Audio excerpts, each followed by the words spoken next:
con la primera clase oficial de mecánica de fluidos, con lo que tiene el primer capítulo de todo texto del libro de mecánica de fluidos, que es estática de fluidos o hidrostática. Este PPT que está acá resume el capítulo completo de ese apartado, ¿ya? En general todos los libros mencionan la misma tipo de información, ¿ya? No obstante, quiero mostrar acá que son estos tópicos que yo no evalúo y que no son fáciles de usar.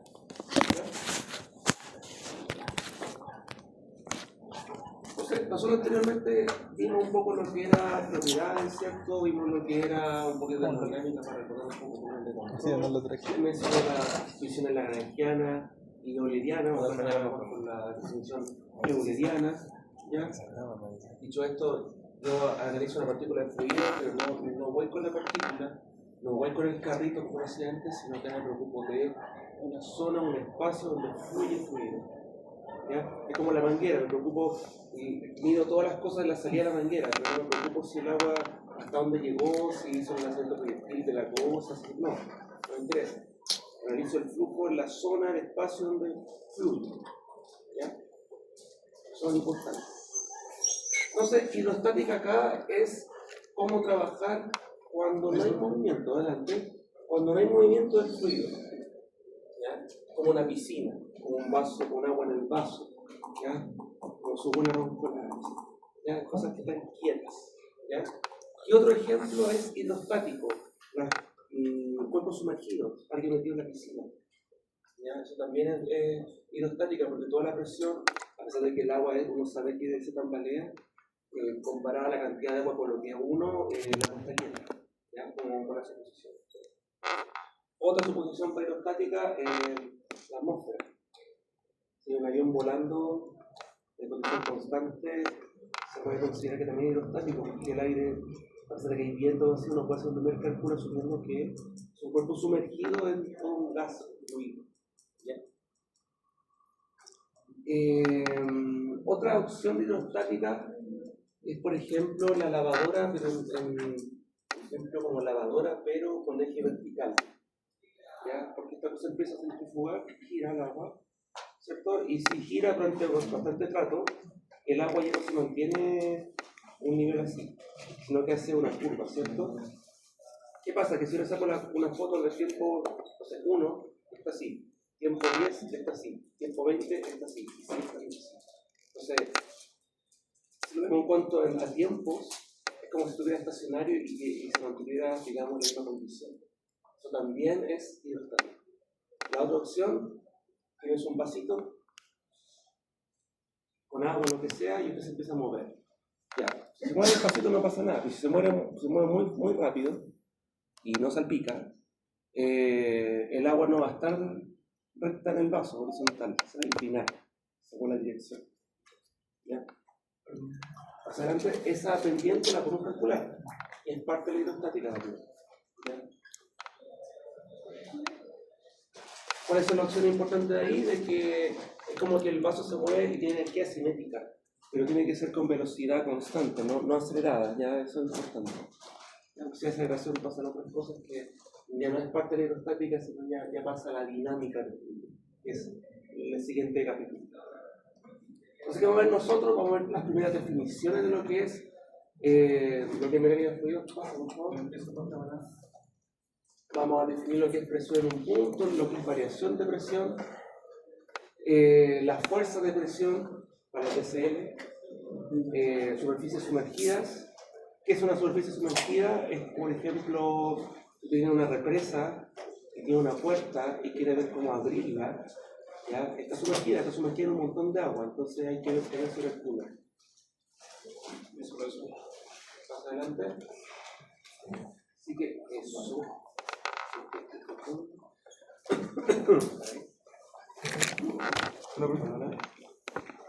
Entonces, introducción, estática de fluidos, como les dije, la hidrostática o la aerostática, como les mencioné, puede ser sumergido en el agua o puede estar flotando en lo que es un fluido gas como la atmósfera, ¿ya? Que es un fluido estático. Todas las partículas se encuentran en reposo, velocidad constante, y no estamos haciendo aceleración, ¿ya? Con respecto a un sistema de referencia, cualquiera que usted quiera, ¿ya? usted va a un curso formal de mecánica, le va a decir, me acuerdo mi profe que decía, yo tengo un sistema de referencia, ¿dónde? En el enchufe. Y hace el dibujo en la pizarra y giran las cosas. No importa, un sistema cualquiera. Un sistema cualquiera en que según, si me paro ahí, veo que el bicho se mueve. ¿Listo? Eso es todo. Importante que el sistema de referencia en este caso va a ser un sistema de referencia en reposo, por eso el enchufe. ¿Ya? No va a ser un sistema de referencia que se mueve y ve el objeto, y no estamos con movimientos relativos. ¿Ya? Única fuerza, gravedad y presión, también importante. Solamente esas fuerzas son las que existen en este caso. ¿Qué aplicaciones hay? Medición de presión. ¿Cómo medimos presión? Con una presión de referencia o un pasivo. Comparamos con respecto a una presión conocida. Perfecto. Atmosférica. ¿Cómo medimos esa diferencia?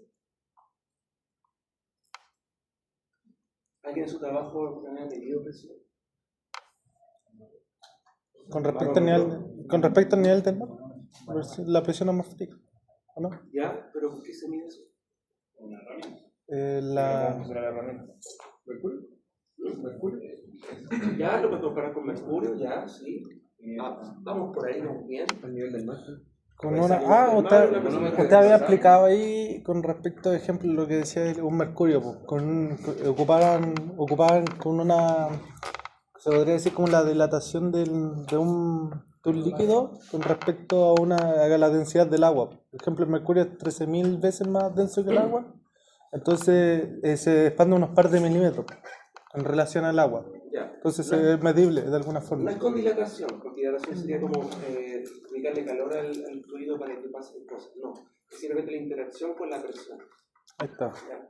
El barómetro mide la presión atmosférica. ¿Cómo mide la presión atmosférica respecto a una presión de referencia? Que no es la atmosférica. ¿Cuál sería? El vacío. ¿Cómo mide ahora la presión de cualquier otro sistema? Depende. Si yo quiero hacerlo respecto a una presión específica, por ejemplo, el fabricante me dice que tal sistema tiene que trabajar a 5 bar, entonces yo tengo una referencia a 5 bar y mido con un manómetro, y si la diferencia es 0 es porque estoy a 5 bar. Esa es la diferencia. Entonces, medición de presión, aquí tengo que enseñarles cómo hacer los cálculos con los manómetros, eso de manometría. Eso que va a estar sí o sí sustentado. Fuerza sobre el cuerpo, fuerza sobre superficies sumergidas también puede existir, como les digo, lo que es la compuerta de represa. Y transmisión de fuerza, podemos hacer algunos ciertos PCL, pero ya era con fluidos. Entonces, como les mencionaba, no hay movimiento relativo entre las partículas, ¿ya? Hay un esfuerzo normal, ya la estática del fluido es un esfuerzo normal. ¿Por qué? Porque tengo un vaso y una superficie de fluido, este fluido va a tener una presión perpendicular a la superficie que va a ser parte de la presión atmosférica, ¿cierto? Por el área. Recordemos que la fuerza es presión por área, ¿ya? Recuerden que presión es fuerza sobre área, entonces fuerza es presión por área. Tienen que recordar eso. Por eso dice que la estática depende de un esfuerzo normal. ¿Qué más? Como les decía, esto sirve para líquidos en reposo, líquidos en aceleración lineal, que se mueva, o rotación angular. ¿Ya? ¿Hasta ahí alguna duda? ¿No? Un fluido en reposo no puede soportar un esfuerzo de corte. ¿Qué significa eso? Pregunta clara en su control teórico. Un fluido en reposo no puede soportar un esfuerzo de corte. ¿Qué significa eso? Cualquier momento que pueda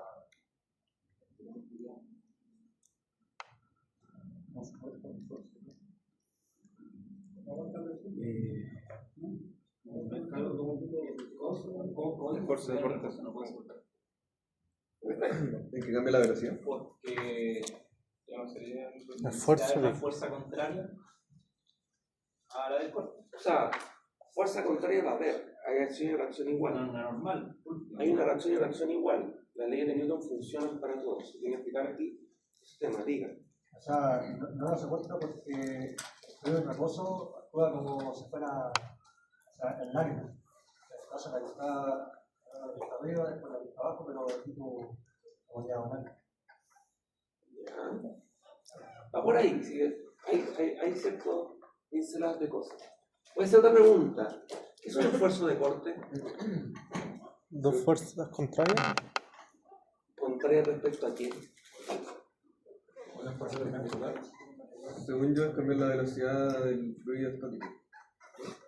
Eso es aceleración. Hay Digamos gente que cuando estudiaron fluido, estaba como en constante fluido, se supone que está en reposo. Y se supone que está en reposo tiene que ser. una cosa es fluido, otra cosa es que fluye. Eso, el fluido. Dice, ¿qué tanto puede resistir un material hasta el punto de quiebre? Como diría está, Hasta el punto de quiebre. perfecto, pero eso es para sólidos, para fluidos, que es un esfuerzo de corte. Fuera del punto de reposo. Ya. Lo que pasa es que el esfuerzo de corte ese concepto de sólido. La gente estudió sólido primero y después se metió en fluido. ¿Ya? Entonces, tiene razón su compañero. Hay gente aquí que imprime en 3D. ¿Imprime en 3D? ¿Profesora? ¿Sí? Si usted imprime algo aquí, ¿cuál es la dirección preferente donde si yo empujo algo se puede romper si está imprimido en 3D? Capa por capa. La esquina. Porque se separa la base. En la esquina. No, que se rompa la estructura. En la esquina. No que salga de la cama, sino que O sea, paralelo a la banca.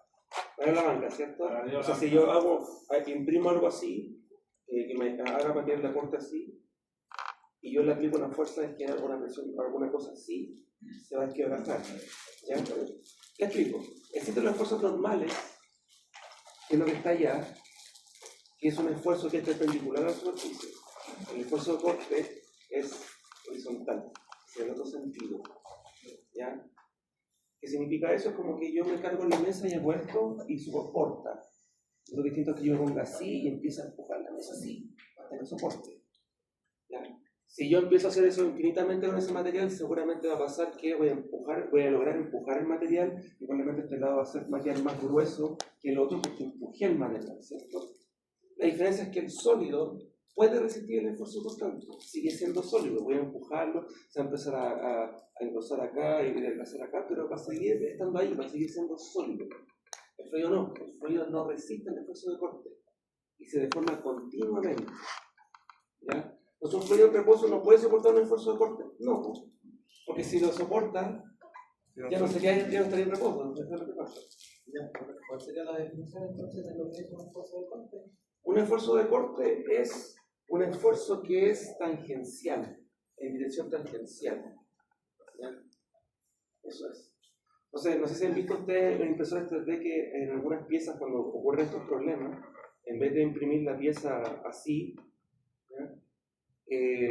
cambian la forma de la pieza, o sea, no la forma de la pieza, la forma de imprimir la pieza. Entonces, en vez de colocar la pieza así, o que se crea así, La disposición. la ponen así. Entonces se crea de la otra forma, pero los hilos están aquí. Entonces, como la pieza se ocupa así, el esfuerzo tangencial o de corte no va a romper la pieza. Entonces ahí se resuelve. ¿Ya? ¿Por qué sería entonces? ¿Por qué los fluidos en reposo no soportan esfuerzo de corte? Porque Porque si no fluye, ya no estaría en reposo.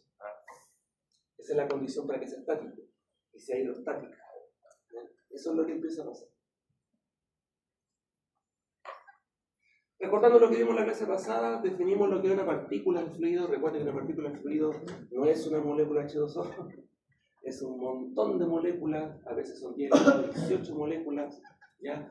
Tienen que responder las condiciones del continuo, ¿ya? Que básicamente es que debo tener un conjunto de moléculas, un número considerable de moléculas hasta que pueda tener un promedio de propiedades y pueda definir con ellos temperatura. Una molécula no tiene temperatura, no existe, tiene energía cinética. El conjunto de moléculas y sus interacciones provoca que uno pueda llamar la temperatura como tal y pueda medir. ¿Ya? Entonces, el comportamiento de un fluido pasa a ser un tipo macroscópico. Es extraño esto, porque uno habla de la partícula de fluido, es un análisis macroscópico, ¿ya? Pero es por el nivel de moléculas que debo tener para que tenga la condición de continuo. Entonces sacamos velocidades, presión, densidad, temperatura, energía. Ya recuerde que la V, W, que están entre paréntesis, la U negrita es la U vector. ya todo lo que es negrita es vector, ¿ya? Y tiene componentes X y Z. La componente U es la X, la componente B es de la Y, la componente W es de la Z. ¿Ya? Entonces son promedio, son propiedades promedio dentro de las, por ejemplo, de las 18 moléculas que yo puedo analizar como un cubito, ¿ya? Como un elementito de fluido. Básicamente, así se hace un DCL. Ustedes hacían el DCL en un sólido como el centroide, el centro de masa, ¿cierto? El centro de presión, que puede ser. Acá va a ser lo mismo, ¿ya? También lo vamos a tomar así. Pero hay que entender de que esa partícula no es una. Es como el sólido. El sólido no es una molécula, pero este es un punto que explico todo.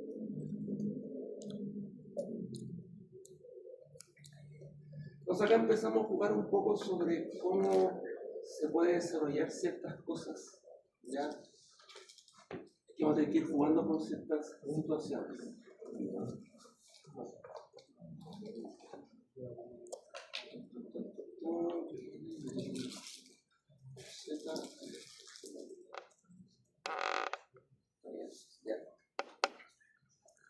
Bueno, hay dos preguntas que uno tiene que hacerse al principio de lo que es presionar un punto, ¿ya? Primero hay que entender lo siguiente, que es la ley de Pascal, es decir, que si yo tengo un vaso con agua, ¿ya? Más adelante, la presión en todas las superficies interiores es la misma, ¿ya?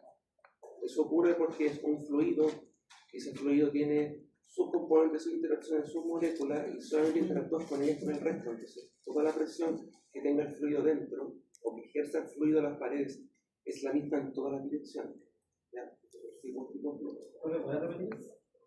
La presión en un fluido, o sea, no, la presión en las caras del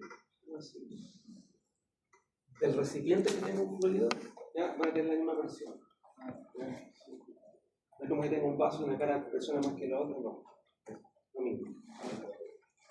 También se entiende que si yo me meto en una piscina y tiene el agua, todo mi cuerpo tiene la misma presión. Ejerce en todas las direcciones, pero es la misma. ¿Ya? Eso significa la ley de Pascal. La otra es evaluar cómo cambia la presión de un punto a otro. ¿Ya? Si yo estoy sumergido en la piscina, ¿ya?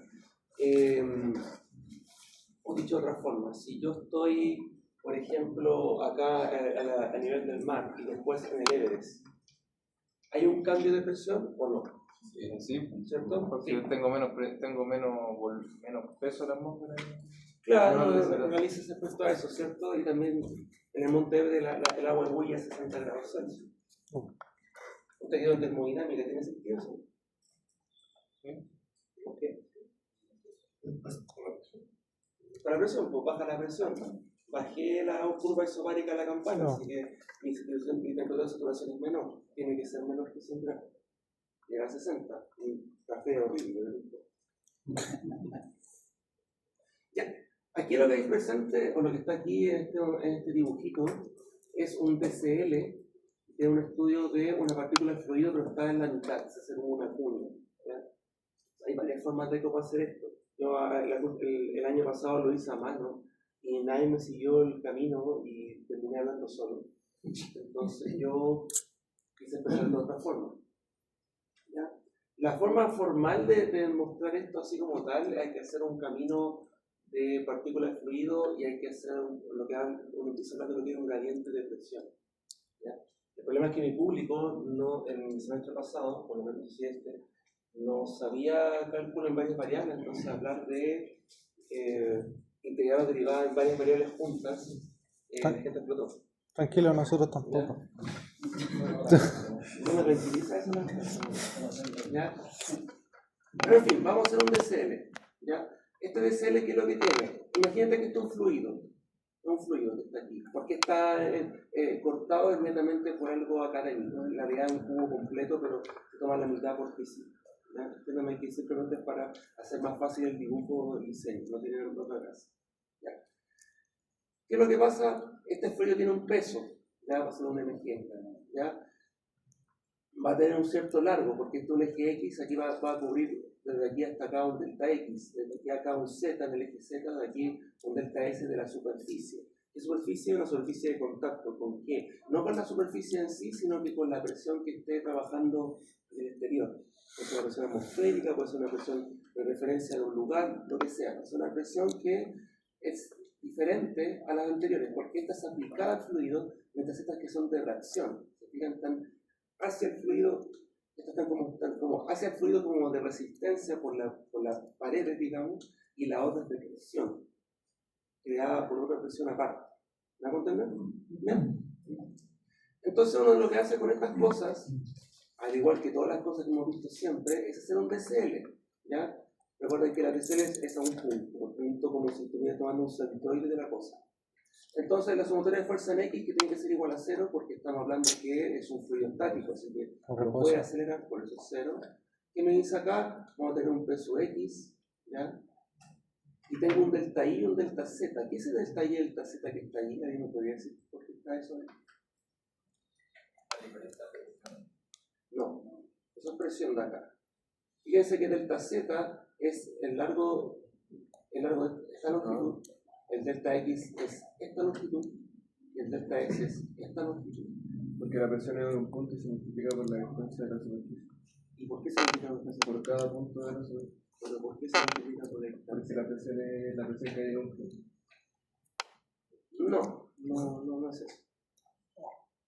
Es un DCL, ¿cierto? Entonces esto es sumatoria de fuerzas. ¿Cierto? Perfecto. Yo estoy incluyendo presión. ¿Cómo hago que sea fuerza? Porque no puedo sumar presiones con fuerza. ¿Me acabo de entender? ¿Qué es la presión? Fórmula para la presión.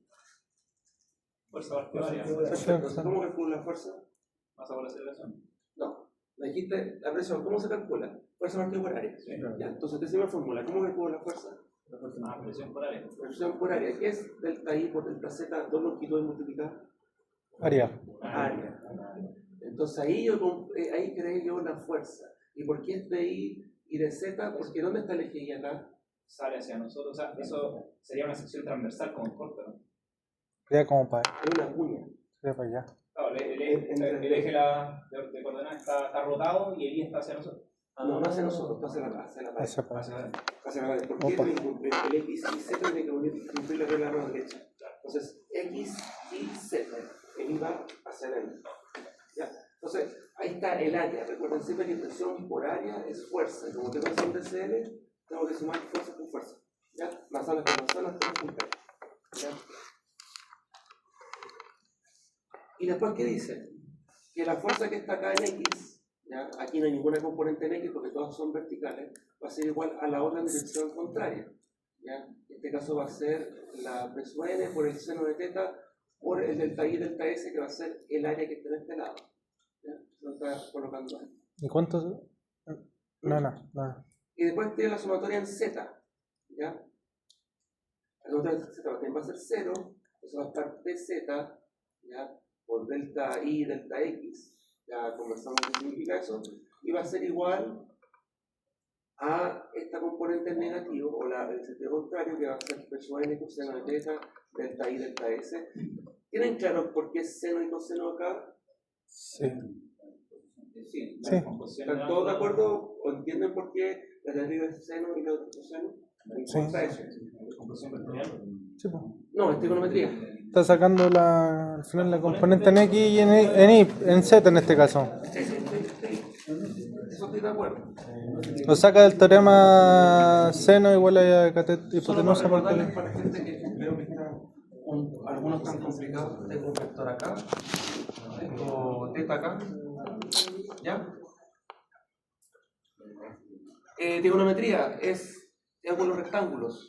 ¿Dónde está el triángulo rectángulo acá? Aquí, porque aquí tengo que lograr los 90 grados. Esta presión va a ser en 90 grados respecto a la superficie, ¿ya? Por lo tanto, si yo quiero sacar la componente, por ejemplo, voy a hacer otra línea acá. Yo quiero calcular, por ejemplo, la componente X o la componente Y, ¿qué tengo que hacer? Tomo este vector de acá y lo tengo que llevar para acá, proyectarlo. O tomo este vector para acá y lo proyecto para acá para encontrar la componente X o Y de ese vector. como tengo este ángulo acá, ya, este teta, si yo voy a decirlo no como curso de matemáticas, sino como de forma práctica. Si yo tengo este vector acá y tengo justo el ángulo dibujado, justo donde tengo que proyectar, ¿podemos entender? Eso de acá es coseno. Si yo tengo que proyectarlo para el otro lado, y aquí no está dibujado el ángulo, va a ser seno. Dicho de otra forma, de forma más matemática, si yo tengo este vector y tengo el ángulo, tengo que proyectarlo al adyacente, o seno. O si no, tengo que proyectarlo al opuesto. ¿Ya? Eso es algo. ¿Ya? Eso es trigonometría. Necesito que esto lo vayan recordando porque lo vamos a estar usando. Lo que se le da acá son dos trigonometrías. Tienen que soltar la mano si es que lo han visto o no lo han visto, tienen que darle una chequeada. Entonces, nos queda el P sub n coseno de teta, delta i, delta z, y después, ¿qué es lo que pasa? ¿Ese teta cuál es al final? Porque hay dos. No sé, pero es que hay dos. ¿Por qué? De dos teta i. No, es que ¿A cuál se refiere? Porque no creo que sea lo mismo. No, lo que pasa es que por ángulo alterno interno, este teta es el mismo que ese teta que está ahí. Ah, para que ya. También es geometría. Bien, y después me sale un medio de rho g, delta i, delta x, delta z. ¿Qué es eso? ¿Será algún tipo de inverso? Ah, es la de. ¿Será qué? ¿Algún tipo de inverso? ¿Inverso de qué? No me inventes, no me chamulles. Si te lo contamos en la prueba, no te chamulles. Todavía no. Tú sabes, eso finalmente creo que da una cuadrada. Miren el dibujo de las flechitas. ¿Qué faltaría colocar? Llegando hasta acá. ¿Qué es lo que falta colocar ahí? De todas las flechas en que están en dirección Z, recordemos que Z es este eje.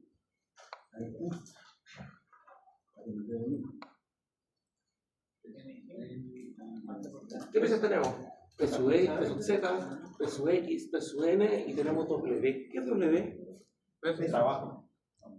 No, peso. Peso. ¿Ya? ¿Y esto qué es? Peso.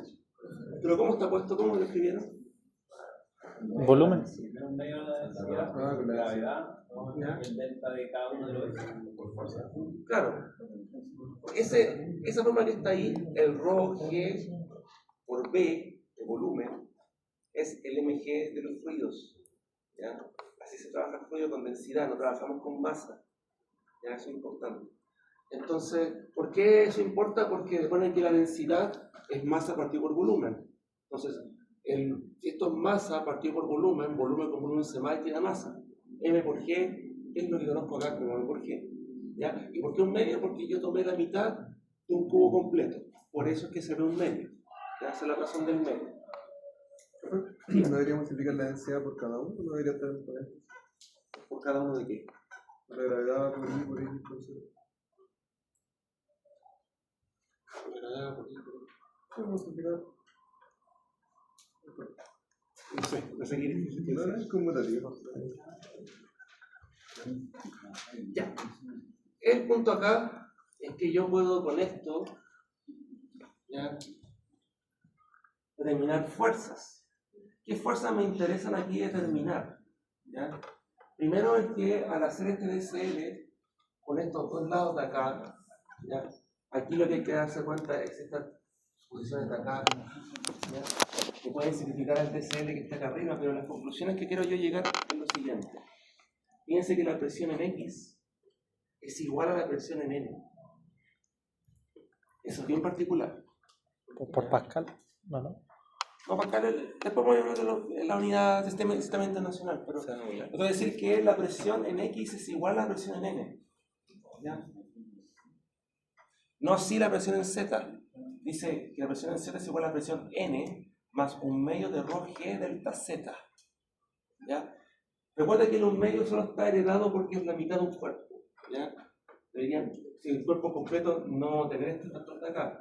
Pero es importante decir que la presión en Z, o sea, la presión en el eje, digamos, como de la altura del fluido, ¿ya?, va a ser igual a la presión de referencia, como por ejemplo la presión atmosférica que yo tenga, ¿cierto?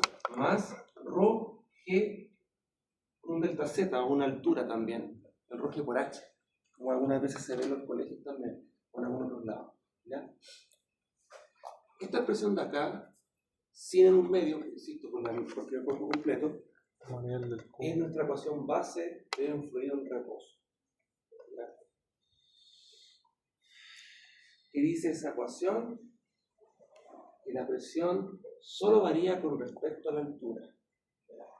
Si uno va a fondo y interpreta un poquito esta otra situación, para explicar un poco qué significa, existe lo que se llama un campo de presión, ¿ya? Es como el campo de temperatura también. ¿Qué quiero decir con esto? Creo que hablé con usted un poco en termodinámica de eso. Si yo tengo una pared caliente y una pared fría, ¿cierto? Puede tener un gradiente de presión, porque la naturaleza me dice que va a traspasar calor desde la parte más caliente a la parte más fría.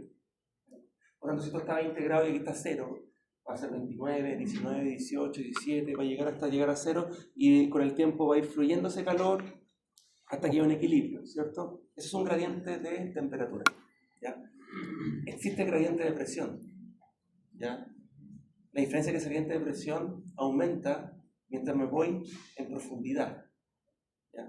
Lo cual tiene sentido, porque si yo me voy sumergiendo, tengo más peso porque tengo más masa de fluido encima y por lo tanto tengo más presión de por medio, ¿ya? Por lo tanto, claro, por lo tanto si yo voy a profundidad, yo aumento la presión, que es como al revés. ¿Por qué digo al revés? Porque el Z apunta hacia arriba. Entonces, mientras más negativo sea el Z, más presión tengo. ¿Me entienden? Entonces, aquí, ¿qué es lo que pasa? Que en realidad la ecuación, como se escribe en los textos formales de hidrostática, se escribe que la derivada de la presión con respecto a Z es igual a menos gamma. ¿Ya? Recuerden que gamma es... ¿Qué era gamma? Peso específico, que es lo mismo que Rho por G. ¿Ya? Aquí dice que el gradiente de presión con respecto a la altura va a ser igual a un negativo por Rho por G. El negativo me dice que yo voy bajando en la altura, pero aumentando la presión. Esa es la contraria, por eso tiene un negativo ahí. Lo que escribe a la izquierda es derivada parcial Z. Derivada parcial, sí. ¿Por qué? Porque ahí estamos viendo la diferencia de presión en las coordenadas. Vemos que solamente en Z influye. ¿Ya? Ahora, esta es la ecuación fundamental de lo que es estática fluido en reposo. ¿Cómo se resuelve esta EDO? Con separación de variables. Lo que tenemos que hacer acá, bueno, esto va a ser, lo voy a pasar como ATP, es igual a menos Rho G por dz. Tengo que integrar ahora de 1 a P2, profesor, Z1 a Z2 al tiro. Esto va a ser P2 menos P1 es igual a menos Rho G. ¿Va a ver? Sí, ladrito segundo. Ah, fantástico. Sorry, como mal momento, está haciendo el diseño.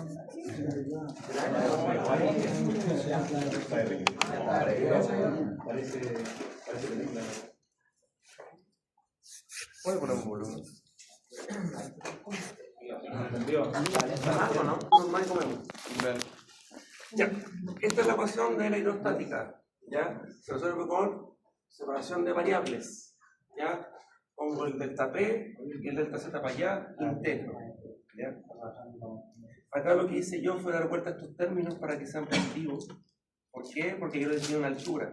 Y si yo tengo un eje Z hacia arriba, y yo tengo un punto, por ejemplo, un Z1 y un Z2, esto va a ser la altura. ¿Ya? Y me interesa que sea de ese estilo. ¿Ya? Por eso me queda esa forma. ¿Cómo puedo definir eso? ¿Qué significa acá? Que la presión en un punto va a ser igual a una presión de referencia, como la presión atmosférica, por ejemplo, más Rho por G por H. Eso va a significar lo que estamos acá. ¿Ya? Eso es lo que ocurre. Generalmente la presión 1 es la presión atmosférica, ¿no? En general sí. Sí, pero porque no siempre es así. ¿ya? No siempre es así. Sí, me acuerdo que esos se ocupan como en los tanques y calculáis la presión como en un punto te sirve, ¿no? Claro, porque depende de tu instalación. Si tu instalación te pide un fabricante que trabaje a 5 megapascales, por ejemplo, pues en referencia va a ser 5 megapascales. Por eso es que ahí digo, es una presión de referencia. Claro, si tú trabajas con un manómetro, estás haciendo cosas, no sé, como balón de Gauss, así ya puede ser presión atmosférica. Pero ya no es situación.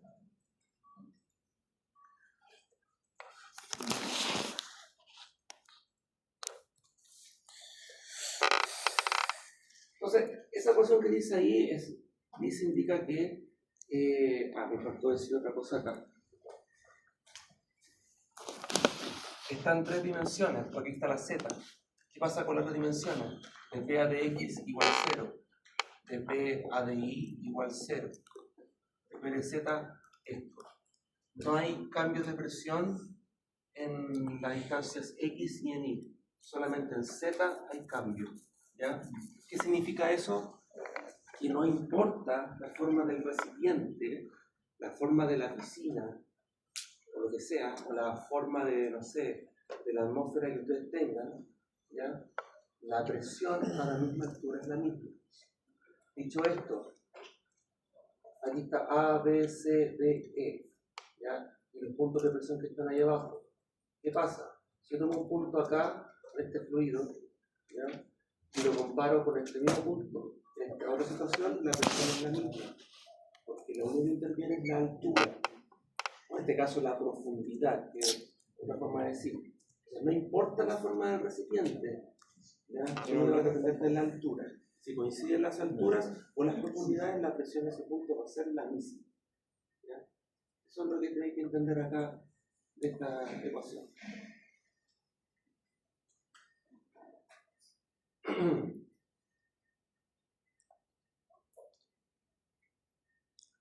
Esto ya es algo que no tiene que ver con nosotros, eso no es parte de acá. Importante esto, ya pregunta de control muy clara, ¿ya? No depende no depende de nada que sea en eje X y Y, solamente el Z influye, ¿ya?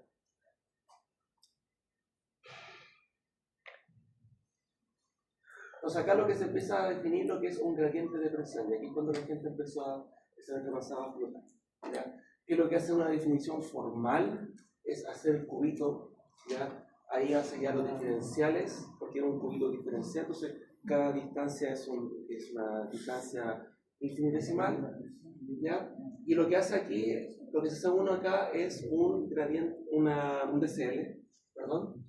La diferencia de este DCL es cómo yo planteo las fuerzas que están chocando con cada cubo, ¿ya? No voy a demostrar no voy a hacer la demostración matemática de esta expresión, pero sí le voy a hacer entender de que es una expansión en serie de Taylor, porque está infinitesimalmente hecho, de cómo se aplica la presión del cubo vecino a este que está acá, del cubo vecino a este, del cubo vecino a este, del cubo vecino a este, y las que no sale la pizarra, del cubo vecino a este, del cubo vecino a este. Todas las direcciones afectan al cubo de trabajo, ¿ya? Entonces, si uno, por ejemplo, aquí está hecho con el eje Y, porque solamente está dibujado el eje Y, ¿ya? Entonces hace la sumatoria, el diferencial de sumatoria de FI, ¿ya? Eso es extraño, ¿ya? Porque todas las componentes de la fuerza I, en eje Y, infinitesimalmente para una partícula infinitesimal, es extraño, ¿ya? Pero es un DCL igual, ¿ya? Y compromete de que cuando uno hace esto, te va a quedar, ¿qué cosa? El gradiente de presión, el gradiente de presión en el eje Y por su volumen. Ya recordemos que eso me da, ¿qué pasa? El delta I se va con el delta I, la presión por área, fuerza. Eso es lo que está ocurriendo ahí. Si lo hacemos con todas las direcciones posibles, ahí están todas las direcciones posibles. Yo dibujé eso, hermano, si no es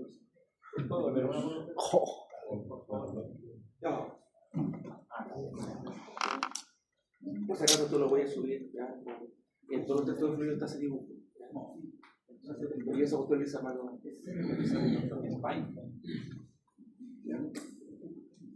Y aquí está expresado el peso. que en vez de ser mg va a ser rho g por el volumen. ¿Ya? Eso es importante integrar. Entonces, si yo saco ahora de este cubo que tiene todas las direcciones, ahora ya no es la mitad, ya no es la cuña, sino que era el cuerpo completo, le hago la sumatoria de fuerzas de todos, ¿qué voy a encontrar? Fíjese que aquí esta expresión, esta demostración, la sumatoria de fuerzas no es cero. ¿Ya?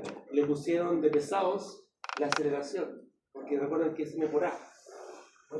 La sumatoria de fuerzas es m por a. Si yo hiciera que el fluido fluyese, tendría que yo colocar la masa por aceleración. Recordemos que la densidad por el volumen me da masa, entonces m por a. Solo que es m por a en dirección x, dirección y, dirección z. ¿Ya? Aquí esta aceleración está sumada por la gravedad porque la gravedad no afecta, claro, me va a sumar la componente. ¿Ya? Entonces, si yo después de esto lo que hago acá es despejar los gradientes, entonces, por eso que aquí en la parte derecha está despejado los gradientes de la ecuación de la izquierda, me queda menos rho a x, menos rho a y, y menos rho de a z más g. Lo que pasa es que estamos en un cuerpo en reposo. Estamos haciendo componentes estáticos, estamos en hidroestática todavía, no puedo pasarle dinámica si no saben trabajar un fluido estático. Por lo tanto, las aceleraciones o las componentes con A son cero. Por eso me queda el dp de x0, el de y de x0 y el dp como menos 2g o el gamma que yo estoy diciendo. ¿Ya? Eso es lo que pasaba. Profesor, los términos estándar de la fecha suelen vendrían siendo como las tasas de cambio. Así es. Solo que tasa de cambio es lo que se conoce cuando tú haces una derivada de una función univaluada. Es una tasa de cambio. Bueno, cuando tienes una variable que cambia las tres dimensiones, ya es un gradiente. ¿Cuál vendría siendo la diferencia? Si los dos son cambios. Que uno está hecho para tres dimensiones al mismo tiempo y otro solo en una. Eso no es una tasa de cambio. Es como la digievolución 2. Es lo mismo, pero en tres dimensiones al mismo tiempo. Es una digievolución. Con esteroide. Una está en altura y la otra no. Entonces acá, ¿qué es lo que pasa? Hay que definir lo que es el gradiente. El gradiente es un operador matemático. ¿Ya? No es tan chistoso. Estos parte de un curso de cálculo avanzado. ¿Ya? Si en vez de cálculo avanzado es cálculo 3. ¿Ya? ¿Qué es lo que pasa? Un vector fuerza, diferencialmente hablando, ¿qué es lo que va a tener? Gradientes de presión en sus coordenadas y JK, dirección X y Z del cubo, ¿ya? Y va a estar multiplicado por el volumen, ¿ya? Pero recordemos que son vectores, entonces tienen la componente IJK. Entonces, ¿qué significa esto? Que todo lo que está acá adentro, eso, ¿ya? Pero todas las componentes como las derivadas, ¿ya? Lo que está aquí, es decir, sin la P, fíjense aquí tiene P, aquí no tiene P, son las derivadas en las coordenadas específicas sumadas, es lo que se conoce como gradiente. Por lo tanto, el gradiente es un operador vectorial que lo que hace es sacar la tasa de cambio en cada una de las direcciones. Por eso digo que la digievolución. ¿Ya? ¿Y por qué es un gradiente porque se llama gradiente? Porque afecta en un sentido. Cuando les dije la temperatura va de la pared caliente a la pared fría, tiene un sentido, porque el calor va a ir de la caliente a la fría, y no al revés, ¿cierto? Lo mismo pasa con la presión, va a ir de una parte más grande a la parte más baja, la diferencia es que es un negativo.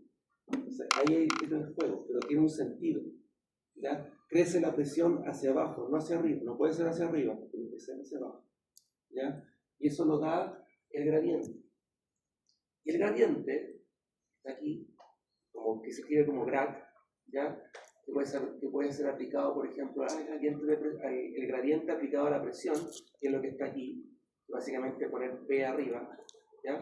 También se le dibuja o se le dice con un triangulito al revés. Es un gradiente también. ¿Ya? Entonces, de aquí en adelante, lo que es gradiente acá, escrito así, posteriormente va a aparecer como este triangulito al revés. ¿Ya? Cálculo en varias variables. ¿Por qué la derivada parcial del gradiente no tiene una función arriba? La derivada parcial del gradiente. ¿Dónde está la derivada parcial del ¿Son gradiente? derivadas parciales? Todas son derivadas parciales, pero derivadas parciales están dentro del gradiente. No, pero hablo de la última forma. ¿Está? ¿Por qué no tiene una función arriba? Porque solamente el operador gradiente. Si el gradiente, si el gradiente lo aplico a la presión, obtengo esto. Esa es la diferencia. ¿Ya? Vamos a ir aprendiendo eso de a poquito. Voy a ir reforzando cada clase eso para que se vaya, para que le vaya entrando el poco. Son las mismas de ayer. Pero básicamente esa es la demostración matemática. Lo que yo quiero llegar con esto ¿Qué dijiste? es que ¿Dijiste ya yo paso esto porque si usted quiere ver un libro de mecánica de fluidos se va a enfrentar a esto. Y si no lo ve ahora no lo va a entender. ¿Ya? Lo que quiero que usted se quede claro es que las componentes de este gradiente de presión solamente influyen en la dirección Z, solamente influyen por la altura. Solamente va a ocurrir esto, que va a pasar esto. Va a haber un cambio en la presión con respecto a la altura, más una presión de referencia como la atmosférica, por ejemplo.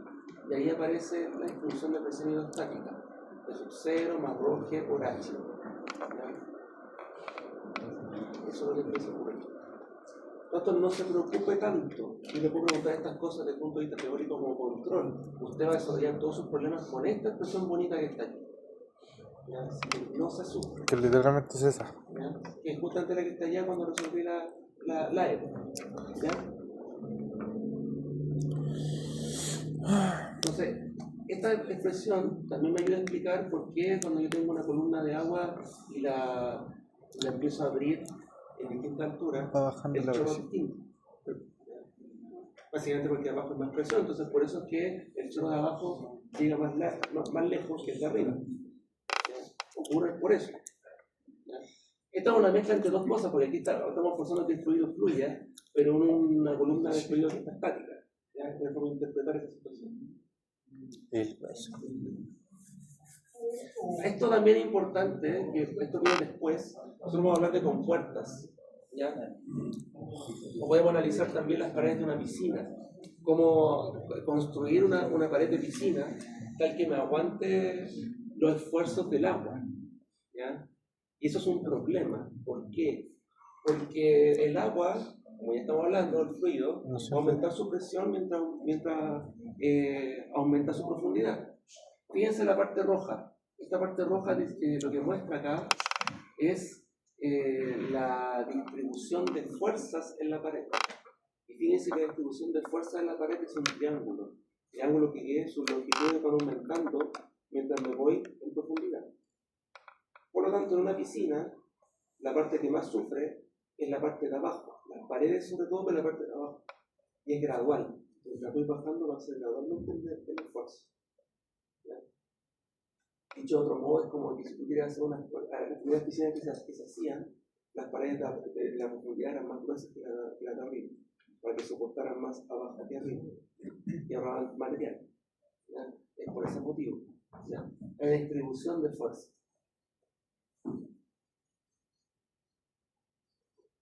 Nos hagamos el primer ejemplo. Variación de la presión, fluidos. Es un fluido con densidad constante. ¿Cuál es la diferencia acá? Fíjense que en este lado está aceite, este lado está agua por los colores, y solamente aquí hay mercurio. ¿Ya? Indicar las presiones en los puntos señalados.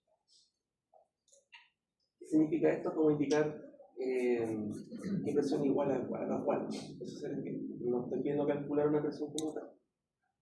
Por ejemplo, voy a hacer la más fácil, yo soy el profe. Este punto de acá y este punto de acá son están a la iguales. misma altura, así que estos dos tienen la misma presión. Igual que el T también. El D también, ya, bien. Lo único que es más fuerte, o sea, van D, A y B y C es lo mismo. ¿Perdón? En fuerza, o sea, quienes más tienen B y como C los... son iguales. No, D va primero, que supongo que él tiene la mayor ¿A qué te presión. refieres?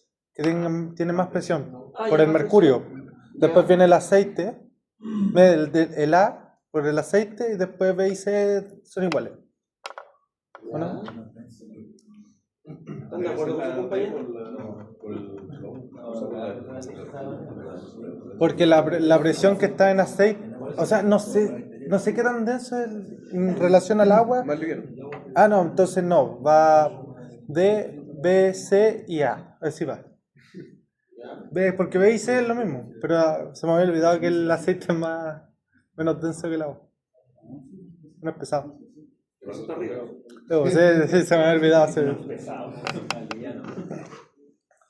No, si va en ese orden. D, BC igual y A. Ahí va. Ya, aquí quiero mostrar con esto es que depende también del fluido que esté interactuando. Ya, uno no interactúa con una sola cosa porque, pucha, fome la vida. Entonces, estos puntos yo lo hice al tiro porque está inmerso en un solo fluido, entonces es fácil. ¿No? Estos dos puntos claramente tienen la misma presión. Estos dos puntos también tienen claramente la misma presión. Estos tres puntos también tienen la misma presión porque solamente el mismo fluido y de profundidad desde la interacción atmosférica hacia abajo. Por Pascal. ¿Qué pasa acá? Que estos dos bichos Tienen... ya no tienen la misma presión porque interactúan con fluidos diferentes. ¿Ya? Claramente este punto va a ser bastante más pesado que todos los demás porque escuchan mercurio. Y resulta que estoy sumando una presión que involucra la densidad que es 13.000 veces más que el agua. O sea, de perderse. Claramente ese punto va a estar muy presionado, independientemente de la altura, porque cambié el fluido y el fluido es muy denso. ¿Ya?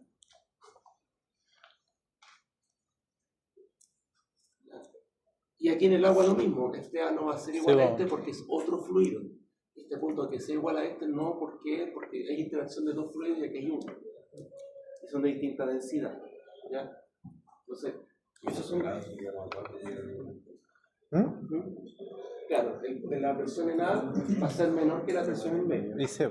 ¿Ya? Porque el aceite tiene menor densidad. Se me ha olvidado. ¿Cómo se me ¿Se olvidó? entiende eso? No depende de la forma del recipiente, solo depende de la altura y del fluido que esté trabajando. ¿Ya? Súper.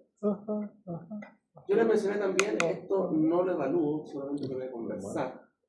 La variación de la presión en la atmósfera. La atmósfera también se puede tomar como hidrostática porque comparado con nosotros es tan inmenso que podemos tomarlo como el boquete. ¿Ya? Entonces uno puede calcular el cambio de presión, que es rho por G. Pero ¿qué pasa? Que esto también lo puedo escribir como gas ideal, asumiendo que un vapor sobrecalentado bien a la derecha de la campana para que la cosa funcione. Bien idealizado por si acaso. ¿Ya? Estos son los primeros cálculos de la troposfera que se hicieron. ¿Ya? Actualmente esto no se hace, pero sí lo que se hizo fue poder encontrar una especie de expresión que me pudiese entregar la variación de presión a la altura. Es decir, la presión en el Everest y esa cosa. Entonces, se hizo una expresión y con ello se graficó.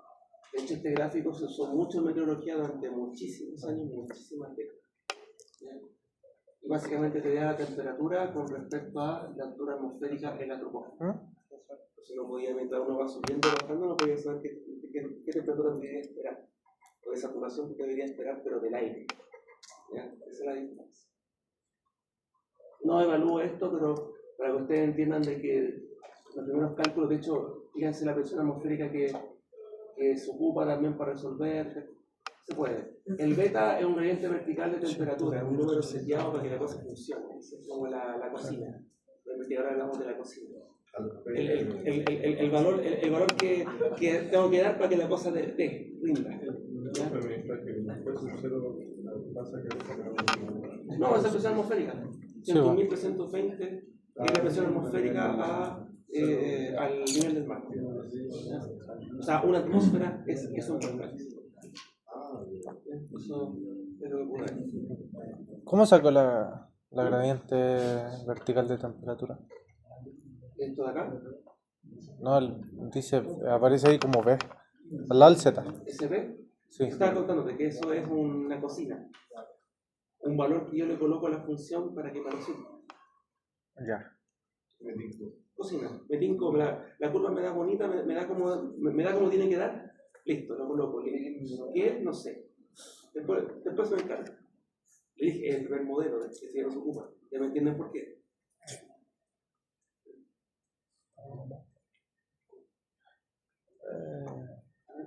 Líquido incompresible. Y aquí vamos a los manómetros. Ejercicio que sí o sí va a tener su certamen, pero son las 8, vamos a ver.